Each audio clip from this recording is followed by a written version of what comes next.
Hello everyone and welcome back to COM 5, I'm so used to it being a 500 level class, 466 social movements. Today we're going to address two chapters because in case you didn't notice, I forgot that last week was spring break while I was making the syllabus. So you had 2 weeks to read the stuff and hopefully that worked out for you. But today I'm going to combine those two chapters that we read for last week. And this week I'm going to combine them together. They actually work really well together, which is one of the reasons why we're slightly out of order from the book as well. So hopefully you will be able to follow all this. I'm going to recap very briefly what I talked about last time because it's been 2 weeks. So last time that we discussed anything, or the last time that I talked to you, we were talking about narratives and their function in social movements. And I cannot tell you how many experiences I have had in the past 2 weeks that have demonstrated this so clearly. So obviously we use My Social Movement, U-Turn in Education as a way to make a story, right? To tell a story that's different from what the quote-unquote opposition is telling. And as we're going to get into today, that opposition and oppositional story is extremely important. What I've run into lately this week are, number one, the fact that our movement, my movement, U-Turn in Education, does not have a direct and organized oppositional sort of entity at all. There's no narrative coming from the other side that is sort of cohesive and coherent and makes sense, because it's coming from a bunch of individuals who think that they're all doing the same thing, but they're not. One of the reasons for that is because of some of the problems we're going to talk about today with the types of arguments people actually use in social movements. Not just the stories that they tell, those are incredibly important, but those stories need to also be coherent and have some sort of resonance with the arguments that that movement is also making. So the first thing you need when you have a movement is some type of story that everyone buys into, that every member of the movement wants to work on. That is key. I am learning that so hard, because the reason I'm learning that these past 2 weeks is, for some of you, you may already know that tomorrow is election day, and I would encourage anybody to vote, of course, however you vote, but I'm up for school board, as most of you know, here in Nixa, not in Springfield. And Springfield's crazy, I'm not going to lie. That election has gotten out of hand. The amount of money being spent by committees for different campaigns is outrageous. We're talking close to $100,000. Perhaps it's exceeded that at this point, which is just nuts. I don't understand why anyone would fight that hard for a non-paying position, which only suggests to me that there's people in this world who have a lot of time and a lot of money on their hands. I mean, I can't think of any other explanation for this at all whatsoever. This service is a service. It is difficult, it is time consuming, and it requires so much from people who are working 40-hour-a-week jobs and doing normal life things. And somehow in raising children and working those jobs, they also throw in, and PTAs and PTOs and everything else, and sports, they throw in, oh yeah, I want to sit twice a month with a bunch of people and discuss policy and procedure for the school district. I mean, this is not it's not a glorious job or anything, and I'm not really sure what's going on, but in Nixa, I have a rule, and that rule is, number one, I do not engage in any negative attacks. Number two, I do not spend more than $500 on a campaign over the course of 2 weeks, which is how long I'm willing to let my signs be out there. So I've been on Facebook for about 3 months now,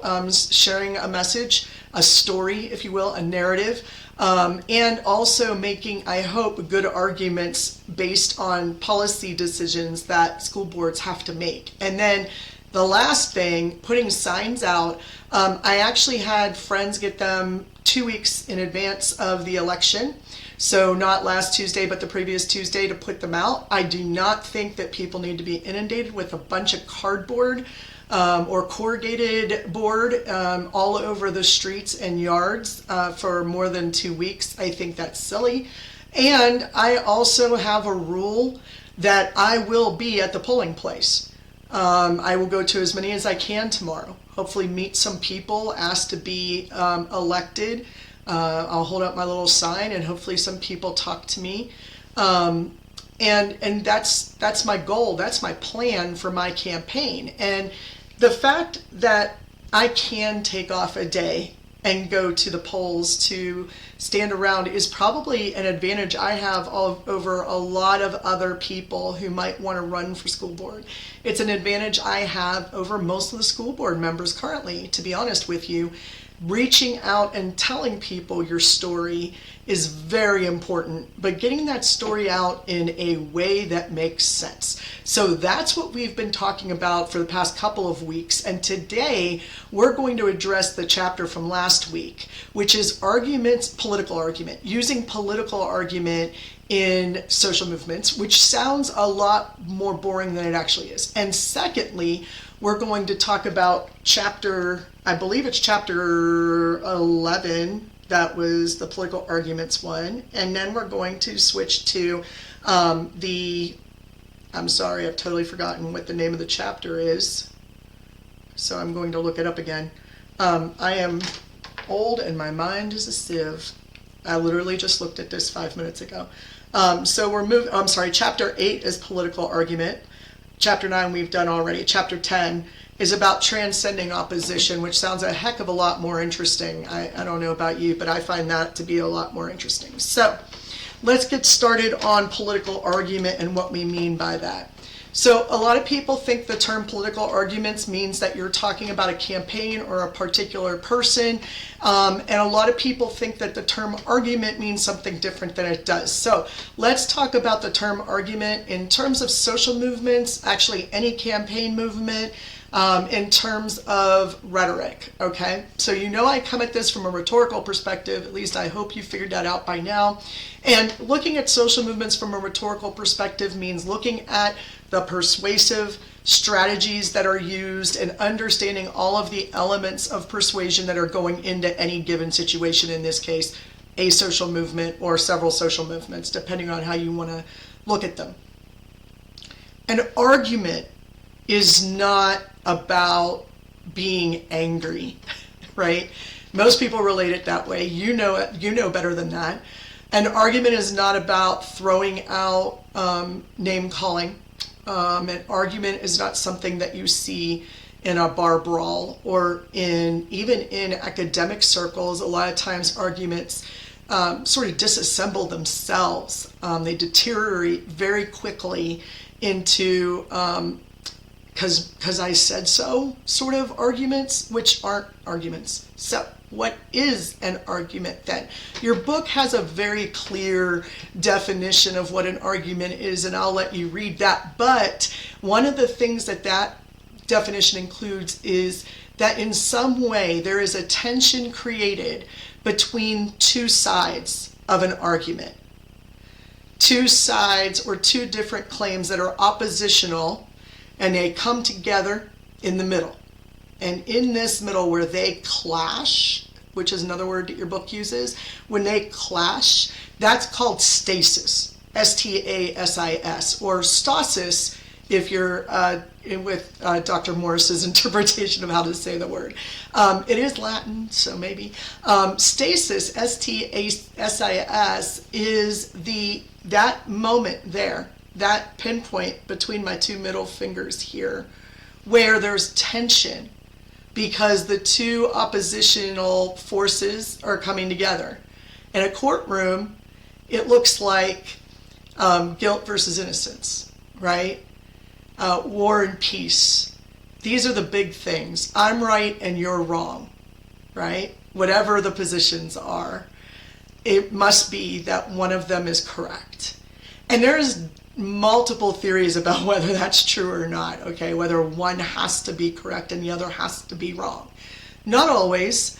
In Plato's world, that was called dialectic, going back and forth between the two until you figure out the answer, which is helpful, but doesn't get you to an answer unless someone intervenes and says, here's the answer, here's the conclusion you must draw from these two oppositional forces coming together.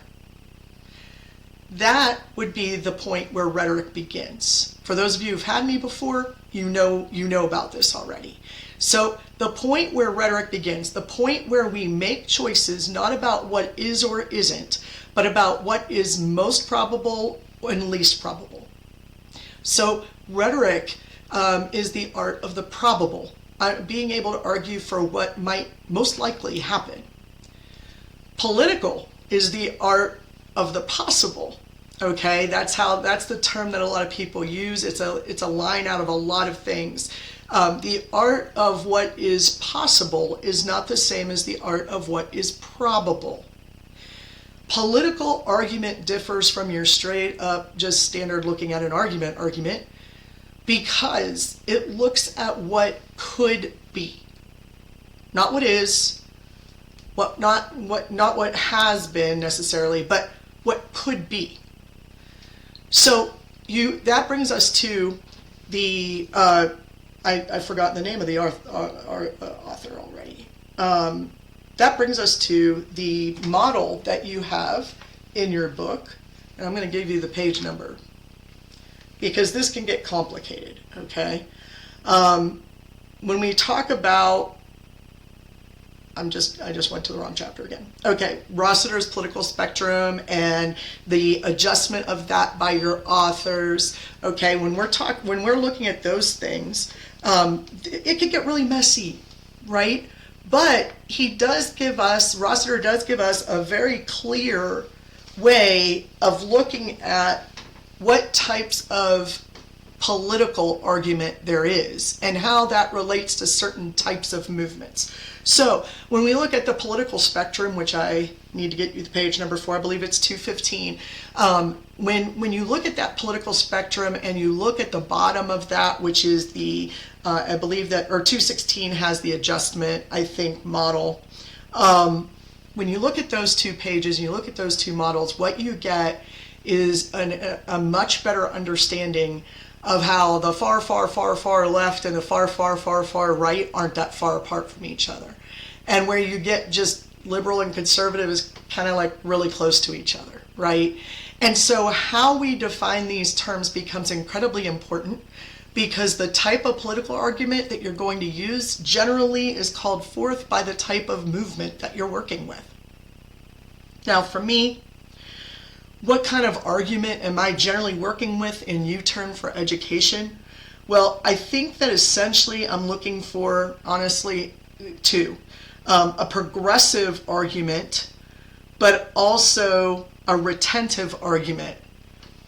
Right now, let me explain the example here. Right now, we have a lot of protections written in our Constitution, written in our social contract about intellectual freedom, academic freedom, educational opportunities that should be presented that everyone has a right to. Those things exist. What we're fighting against are people who literally want to get rid of public education, who want to take books off of library shelves, who want to take certain subjects out of classrooms, who want to remove some of the rights and freedoms that we have had since, I don't know, 1935 is really when we go back to for our current system. But if you want to talk about the first public school in America, it was 1635. Now, I don't know if you know this or not, but that predates our Constitution. That predates us by about 150 years. Okay? So way back then, they believed that it was a good idea to start teaching people things. Even though most of these were skills-based and practical application, does not mean it wasn't a public education that was necessary for people to do well in the communities. And of course, if we build stronger communities, we build strong towns, which build strong cities, which build strong countries. And prosperousness, to be prosperous, became the end goal of that. Somewhere along the way, we probably became a little too philosophical, I'm not going to lie. But we're still teaching trades. We still have apprenticeships and assistantships. And in high schools particularly, we are not teaching crazy courses like philosophy or the history of a specific item or thing. Understanding the history of our world and the history of our country seems to be incredibly important. Understanding the history of rhetoric is probably something you could do without, unless you want to go to college and get a degree in communication or writing. So the public education system that we have right now, I argue, is doing good things. And I would rather see it be better than than to progress to whatever it is that they think it should look like. There have been times when books have been argued to be banned. Some schools have removed books from their shelves. Most of them are private institutions that are allowed to remove anything that they want because they're private institutions. So you have a student there and you're paying money for a very specific type of education. We're not doing that in public schools, or we shouldn't be doing that in public schools. They want to bring, literally, I'm not kidding, bring Jesus into the hallways and classrooms of public education. And you know what? I happen to be a Christian. I still happen to know that's not where Jesus belongs. Okay? There is a way to teach history, and there is a way to learn practical skills. And there is a way to teach math and a way to teach accounting and a way to learn these things without religion ever or faith ever being brought into the discussion. So I'm really unclear on why we want to break down the wall that separates church and state and take away rights and freedoms and opportunities that people have had for hundreds of years. It's very confusing to me, okay? So, in a way, we're making arguments that want to retain, to keep those rights, freedoms, and opportunities that we have, and to perhaps even go further with it, and maybe teach some of those subject matters that people don't want. So I'm making both a retentive argument, and also a progressive one. Let's change to move forward, right? So that's a very real world example of retentive and progressive arguments working together. And it's important for you to understand that a lot of times you need to use more than one type of argument. I've talked to people who have said, well, I really wish there was more religion in schools, but they don't belong in the public schools. They could go to a private school for that. And I'm like, hallelujah. Yes, I'm with you 100%. I agree with that. They should not be in our classrooms. It should not belong, if a student wants to be a particular religious, faith-based individual from a different religious circle, feel free. They should be. They're students. But we can't inflict that or make that a part of curriculum unless you're studying comparative religion, which, again, probably not necessary until you're in college, and only in certain instances. So these are very specialized things that people want to do. The other thing that's frustrating is that some opposition argues that we need mental health help in our schools. 100% agree, absolutely, I'm with you right there. And they're like, but it should be based in the teachings of Jesus. And I'm like, wow, how did we get there? How did you manage to bring a really good idea and put it with a really bad idea? Very confusing, right? Very confusing. But most importantly, how do you respond to that?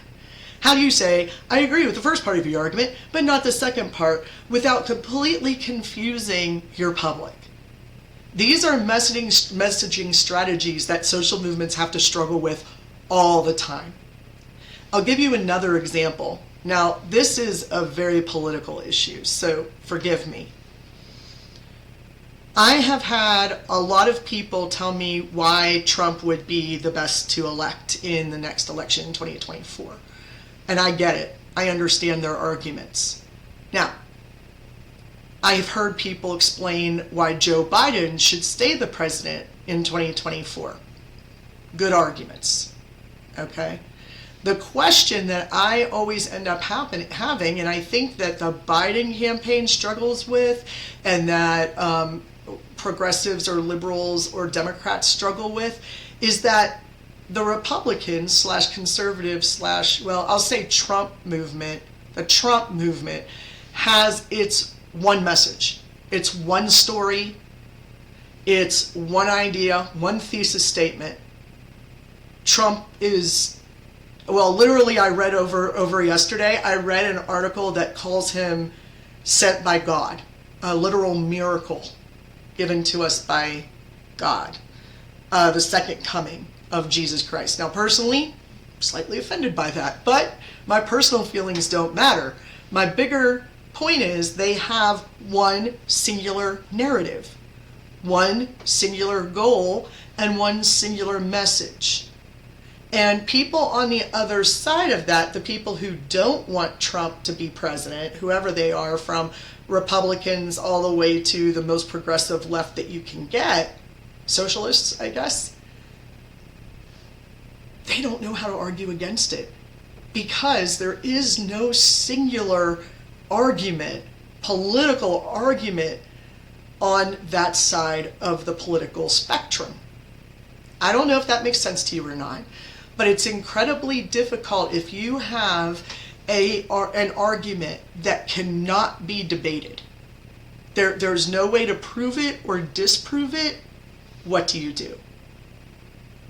And so I always hearken back to when we had this discussion about religion in colleges and universities. I went to a religious school for college, but I've taught only in state schools.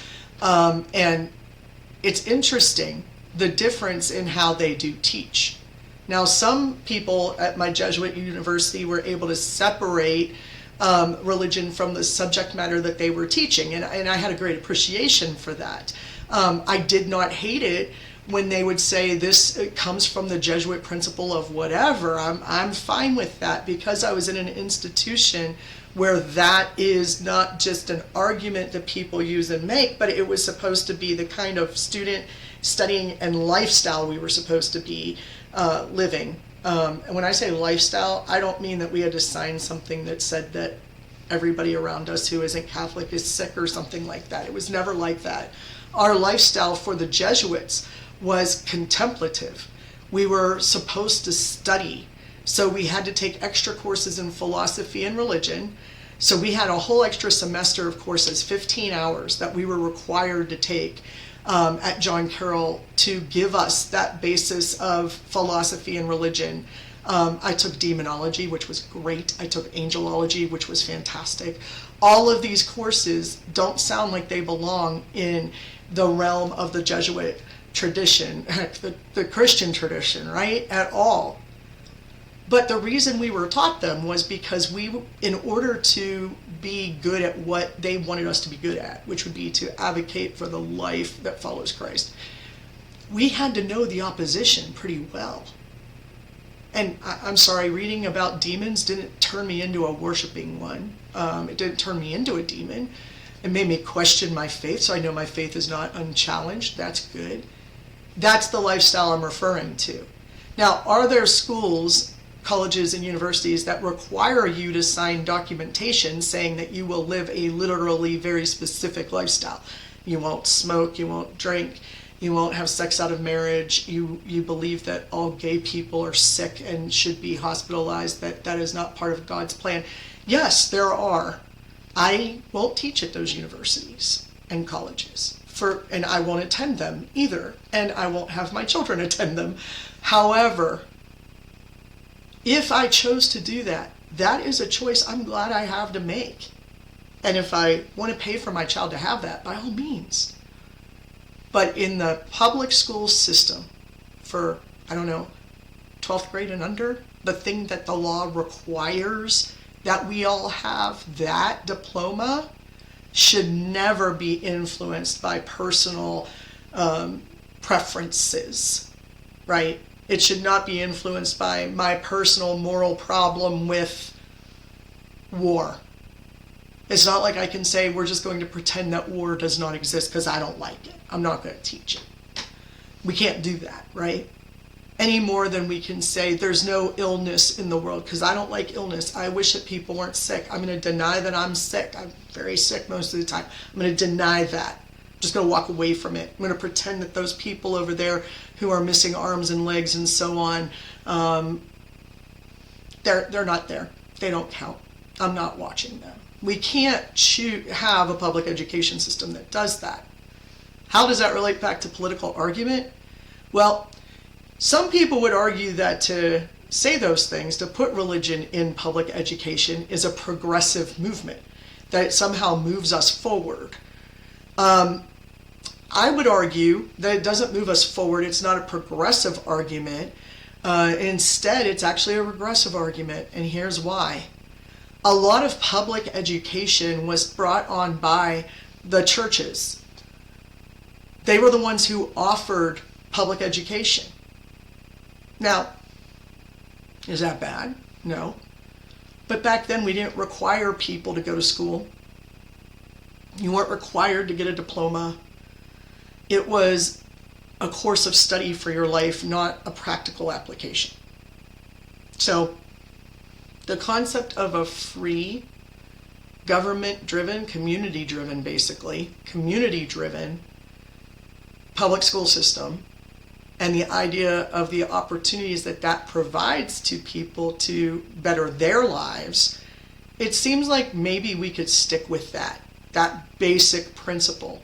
And if nothing else, why don't we just go back to the Constitution that talks about free speech and that talks about gathering together? I mean, let's talk about those things. Let's take it back to our most basic values and principles.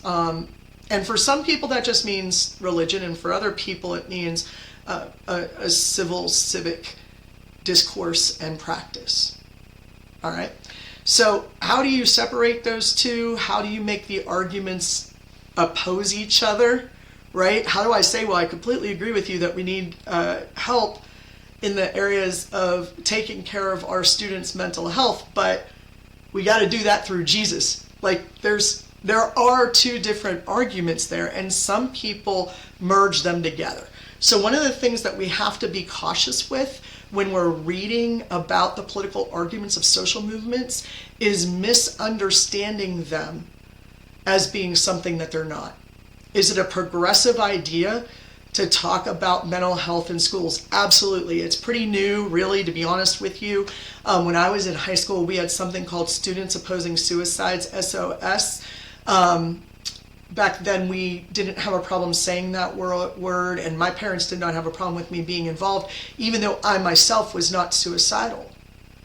It didn't change the fact that there might be other people around me who were suicidal. Now it's considered extremely progressive, but it wasn't occurring in the public schools. It was occurring in the private institutions. So it's a tough call on what is a moral obligation and what is a freedom or a right. Sometimes they don't jive. Sometimes they're not together. To say we should have more mental health services for students, but only if they're through a Christian visual or a Christian lens, is really problematic, because now you're mixing things together, right? You're not just being retentive, you're being regressive at this point. You're saying we're going backwards, okay? And in your book, you'll read about people. Stan Pattonism, I mean, is fine. I'm arguing from that standpoint in some ways. But people who argue that we need to go back in time, get rid of all of our air conditioners, get rid of all of the progress that we've made scientifically, whatever, go back to being more earthy. I get it. I like the argument. My difficulty with it is I'm not in denial about the fact that as we have changed, like as we have progressed with things, human beings have adapted. And so, for example, I was raised with no cable, no air conditioning. Did I go to sleep hot and sweaty sometimes and very bored? Absolutely. But now I've got air conditioning and I don't have cable, but I have streaming services. I don't have to go to bed hot and sweaty and bored. Okay? And so I am now adapted to that. My body temperature has adapted to that. So the problem that I have is, please don't take away we don't use Freon anymore, but whatever the heck is polluting the environment, I need my air conditioning, right? Now, are there natural ways to fix that? Absolutely. Could I listen to them? Absolutely. Provide it for me, and I'm with you. I'm on board. Tell me how to do it. But the human body, our physical biology, our makeup has started to change with the progression that we have made. And so I'm a big fan of knowing about climate change, accepting that it's real, and finding ways to deal with that and adjust and adapt. But our bodies have already adapted to where we are now. So I'm not saying that we have to not change. What I'm saying is that change can't be too radical, right? We can't just stop everything now. We didn't just stop using aerosol sprays with CFCs in them when I was a kid. It took a long time. I realize for you all, it's like a decade in your history book, maybe. But for us, it was a long process. We had been hearing about it for years. We moved towards it, and then finally they banned them, but we had to get them out of the spray paint in car factories. We had to slowly get it out of hairspray companies and so on. It took a long time. And these things do take time, which is why radical revolutionaryism or radical regression or any radical movement must be carefully dealt with. This is why I always argue social movements are not revolutionary. We might want to think they are because we read about them and we think, wow, that's really revolutionary. They really did something. Social movements need to be evolutionary. Otherwise, they won't last. You will crash and burn one way or another. One of the questions I ask myself frequently when it comes to social movements and political argument, was January 6th a social movement? Was that intended to be a social movement? I know that there were like groups and organizations that were parts of movements that ended up coming together for this one day. If so, what was the end goal for that? What was the hopeful result? What was the vision for it? I have a lot of questions about that. Does it count as a social movement? I don't know. I haven't answered that question yet for myself. But I've heard a lot of people argue about the January 6th movement, not argue about it, posit it as a claim, just like the book talks about, right? Is there an oppositional idea to that? Absolutely. January 6th, was it a revolution or was it an insurrection? Either way, neither of those is very good or helpful in whenever you want to get something done, okay? Unless you're trying to make an overnight change, that can get very, well, how else can I say it? Bloody and violent, as we saw that it did. So I want you all to carefully consider what types of movements that you're looking at when you go through this class and what you're going to do for your final project when it comes time to choose that. And since we just got off of spring break, it will be time for us to talk about your final project. But I'm going to do that in a separate video. I think I've already done it once, but I'm going to talk about it again in a new video that I will be giving you sometime this week. So be on the lookout for that. I prefer to keep that outside of the content of the class. The next chapter that I had you read, and again, I'm not just repeating what's in the book because I'd rather supplement it. You all, I know, can read. So I don't want to sit here and waste your time giving it back to you exactly the same way. So Here are some sort of key points that I want you to get out of arguing from transcendence. And this works really well with coming off of political argument in social movements. What is transcendence? A lot of people talk about this in different ways.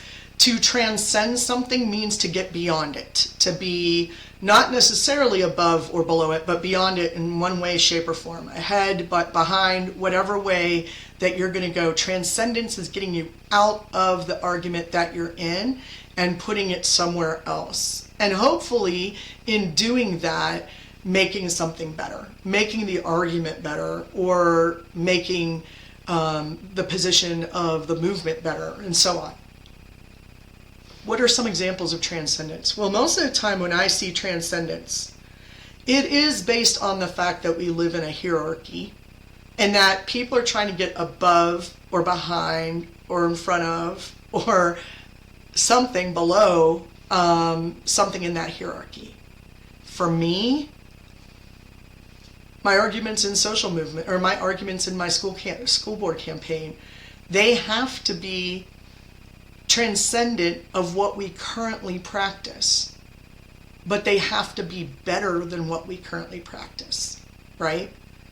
While at the same time, I make arguments that not PhDs understand, that people who are in lower socioeconomic classes maybe aren't as educated, probably aren't as educated, who probably deal with practical issues, unlike myself who deals with theoretical issues. I have to find a way to get them beyond that type of thinking for me. I need people to not ignore me when they hear that the first thing before my name is doctor. I need people who do not think that I believe college is the only answer that there is. I need people to not believe that I'm so arrogant that I think I know everything, because believe me, I don't. And so what are some of the ways that a campaign or a movement can get around those by using transcendence? What type of transcendent messages do you look at? Well, in my campaign, for example, it does say Dr. Dudash Buskirk for school board on all my signs. It does. It says that because I want people to understand that I do have qualifications. Also, there are no other teachers on board. There's one who kind of sort of, I think, worked with special ed a little bit, not like in a full capacity. And there's one who runs a cosmetology academy, okay? I don't consider that to be in the classroom teaching. That said, I have only taught in a couple of high school classrooms in my life. Just a couple. And they were for students who were taking dual credit classes. So pretty much just like a college classroom in a lot of ways. So what do we do with that? Well, I made my motto, ask a teacher, listen to teachers. And the reason I did that was because I wanted people to know that while I may have practice and education in the process of education, I am not in the classroom and in high school or in primary and secondary education at all. In fact, the fact that I just said the same thing twice probably proves that point, right? So what I need is to know who to ask about different things when I want to know what kind of policy to make that's best for a classroom setting, for example. School boards do directly impact how teachers are hired, how they're retained, how they're evaluated, but also what they can and cannot do in a classroom. And I have no idea what you need to do in a classroom. And so I would need to talk to teachers to find that out. And the one thing that our school board does not do is talk to teachers. We just don't. We expect them to present the best of the best, the brightest of the brightest, and nothing else. Do not show us what every day you go through. Just don't show that to us. I talked to, who was I talking to? Was it Dr. Kelly? I think it was the principal at Nixa High School about this, and we were talking about how more and more often we're seeing younger students who need more severe punishments. It used to be that you didn't get suspended from school unless you were probably in high school. Now it's happening in the primary schools. It's crazy. So the school board impacts the administration, who impacts the teachers, who impact the classroom. And I think that that is where we need to go to find our expertise to get the right answers to the questions that we need. So how do I transcend the problem of looking arrogant, looking out of touch, looking inexperienced, looking like I only see one path for all students? I have to tell people that. And so that's why my messaging is what it is. There is as I tell my campaign manager all the time, there is a method to this madness. There is a way you can go about presenting an argument that transcends all of the dirt and mud, for example. I find this to be very difficult to do when we're talking about extreme opposites. There's a very difficult discussion when you're talking about extremism, right? Because people on extreme opposite sides are dedicated to their cause, to their feelings, to their movement, to their campaign, whatever. And those people will never want to see the other side. And this brings me back to why I'm running for school board and why you should read books, because it gives you empathy. It gives you a chance to see things from the other side. And I'm trying to teach people this. I'm trying to teach people that it's a good idea to see from other perspectives, which sounds so obvious to me. I guess because it was how I was raised, or maybe it's how I'm educated, or maybe it's my father's fault. I don't know whose fault it is, but I was always taught to look at things like that whole line. I mean, we have the catchphrase, try walking in my shoes for a little while. Maybe you'll understand, right? Look at things from a different perspective. And I don't know about you. I don't have the time or energy to see everybody's perspective, right? And I don't have faith enough to believe that I could go into your mind and figure out your perspective. But I can read a book about it. And that can help me understand and help me know what questions to ask and help me have empathy for other people who are in different places. I keep running Missy's campaign, Missy Hesketh, who's running for United States Congress here in this area, including all of Greene County, Christian County, all the way down to the Arkansas border. So you're included in that. And I keep saying hardworking Missourians deserve a hardworking representative. And I was so proud of this motto. I was like, here's our saying. And she goes, oh, heck no. And I said, what are you talking about? She goes, not all of my constituents have jobs. They're hardworking. But I don't want to imply that I'm going to forget about people who are jobless, who have been cut down because their farm has had to be sold, or because they were fired, or because they have 3 children at home they're trying to raise, or because they're sick or disabled. I don't want to discount them.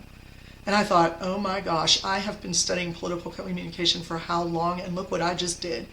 I completely ignored an entire, probably large population of her voters and constituents. So it is very important for all of us to not stop looking for ways to transcend our assumptions, right? And so that's how I look at arguing from transcendence. It's not about getting above something. It's about just getting away from it in some way, or overcoming it if it's a problem, or finding a way to progress it if it's a good thing, or pull it back if it's not a good thing, right? So transcendence literally means to take what you have and transform it into something that works differently. Does that make sense? I hope that makes sense. As if the camera's going to answer me. No idea. Okay, so when you read the book, you will see hints of all these things, and hopefully I gave you enough examples in the real world to understand how these apply.